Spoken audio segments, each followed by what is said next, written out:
Olá, turma, boa tarde, sejam todos bem-vindos. Nós iremos iniciar hoje a correção da atividade do terceiro bimestre, a primeira atividade do terceiro bimestre. Nesse bimestre, nós estamos falando um pouco sobre preconceito, discriminação e segregação.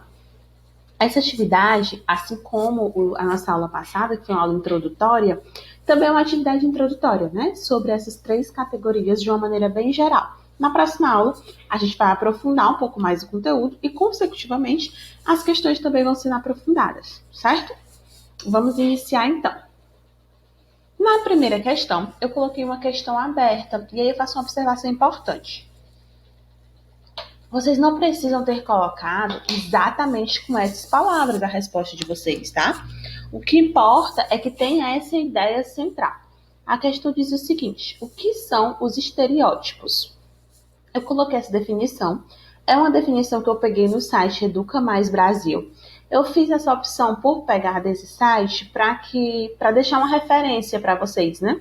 Poderia ter elaborado uma resposta com as minhas palavras, mas eu fiz essa opção que eu já deixei a referência. Quem tiver curiosidade, pode ir lá nesse site e ler um pouquinho mais sobre estereótipos, tá? Mas vamos a uma definição bem sucinta.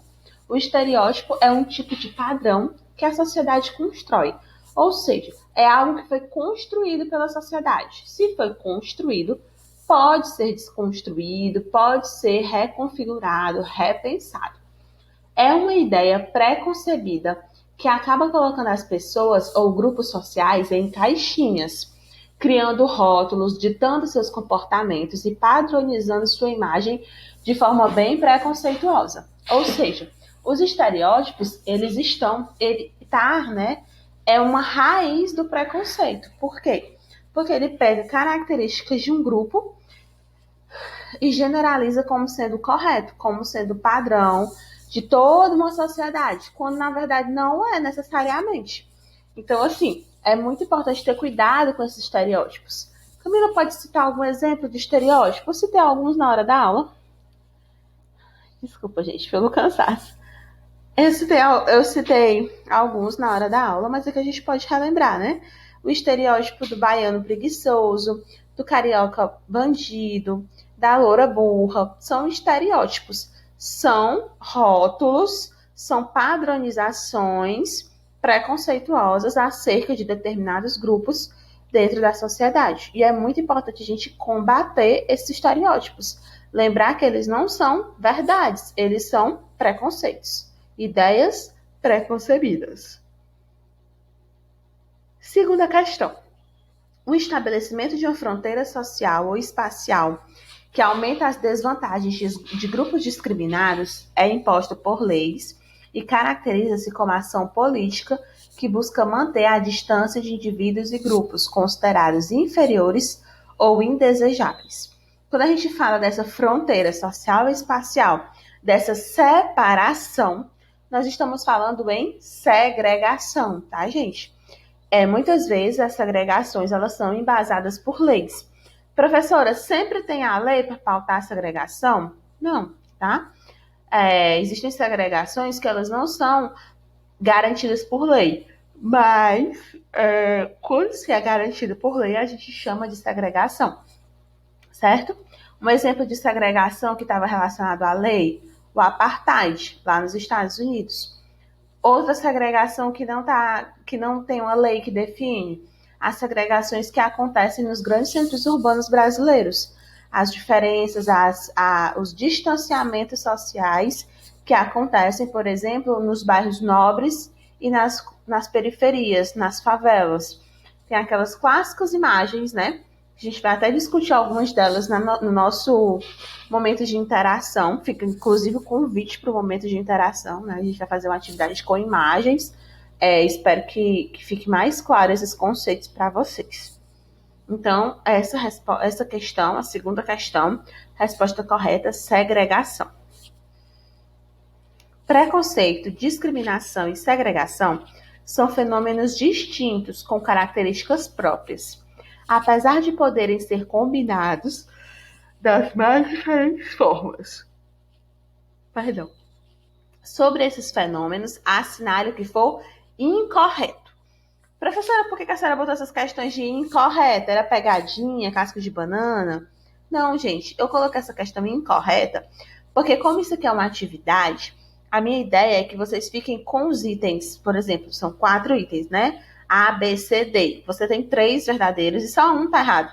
Então você vai ter mais informação verdadeira para você pensar, para você ir memorizando. E só uma coisinha aí tá errada. Então é uma questão que serve também como conteúdo, tá? Item A, preconceitos são atitudes negativas contra uma pessoa, grupo ou cultura? Verdadeiro. Discriminação é a negação da igualdade de tratamento convertida em ação concreta?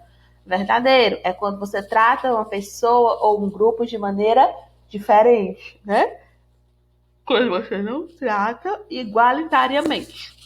O item D, segregação, é o estabelecimento de uma fronteira social ou espacial que potencializa as desvantagens do grupo discriminado.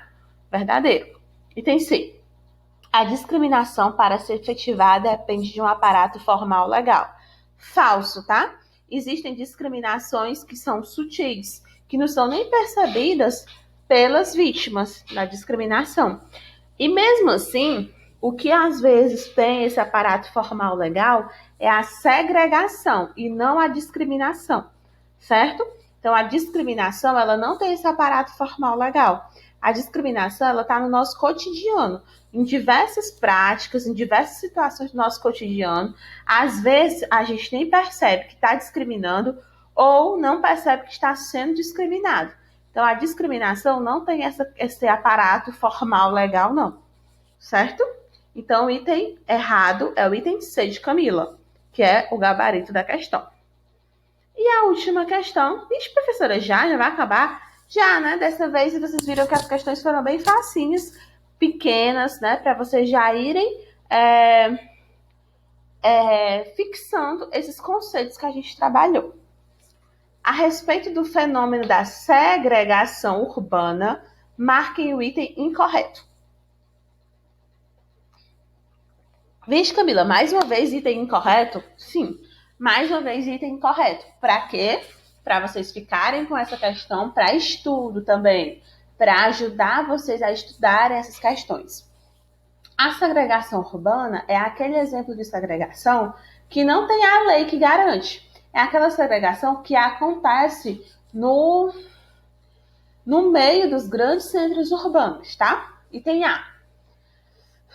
A segregação socioespacial urbana ocorre em virtude de um conjunto de fatores sociais, econômicos, culturais, históricos e raciais nos espaços da cidade.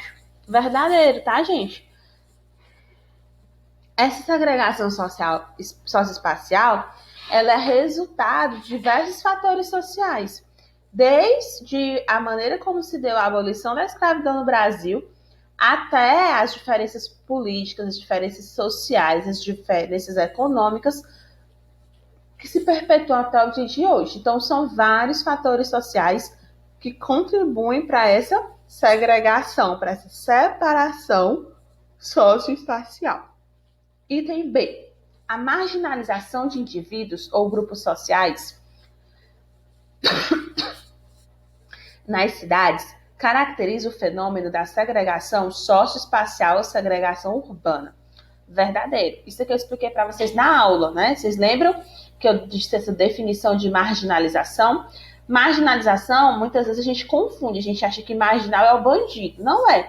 Marginal é quem está à margem. Existem várias pessoas de bem que estão à margem da sociedade, né? Que são meio deixadas de lado, são segregadas. Então, existe sim essa marginalização de indivíduos e grupos nas grandes cidades. E isso é uma característica dessa separação, dessa segregação. Item D. A formação de favelas, habitações em áreas irregulares, cortiços e áreas de invasão são exemplos comuns da materialização da segregação urbana. Verdadeiro. Eu vou pedir até para vocês marcarem esse item aqui, porque isso aqui é questão de prova, tá? As favelas, as habitações irregulares, as invasões, os cortiços, são exemplos de áreas, né, de segregação urbana. São pessoas que estão à margem da sociedade, que são marginalizadas. Prestem atenção, não estou dizendo que são bandidos, eu estou dizendo que estão à margem, que estão excluídas, estão segregadas de uma parte da sociedade. E o item C. A escolha das pessoas é fator preponderante para a periferização. Entre várias opções, a maior parte dos moradores opta por espaços como favelas por terem afinidade cultural. Preste atenção nesse item. Está dizendo que as pessoas que fazem a opção por viver na favela, por viverem excluídas, por viverem segregadas. Gente, isso não é verdade, tá? Isso é um discurso muitas vezes alimentado, né, da meritocracia, que a pessoa não vai atrás de melhorar de vida e blá, blá, blá, blá, blá. Mas isso não é verdade. O fator preponderante, quer dizer que é o principal fator. O principal fator não é a pessoa escolher morar nessas regiões de periferia. Não. As pessoas moram porque são impulsionadas, né, por uma questão de uma série de fatores, como eu falei, sociais, econômicos, culturais. As pessoas realmente elas acabam tendo que ocupar esses espaços, nem sempre por vontade, por opção. Então, não é uma questão de opção, de escolha. Eu me segregar, eu quero ser discriminado. De jeito nenhum, ninguém quer ser discriminado, certo? Então é isso, gente, né? Os comentários das questões. Espero que tenha ficado claro. Caso não tenha ficado claro alguma questão, podem me procurar. Inclusive, né, nós teremos momentos de interação na quinta-feira, dia 19. Então, desde já, fica o convite aí para participar da interação do dia 19, onde eu posso tirar dúvidas, caso vocês tenham. E também continuaremos trabalhando essa temática, claro, com uma abordagem diferente do que foi feito em aula. Um abraço e até o nosso próximo encontro.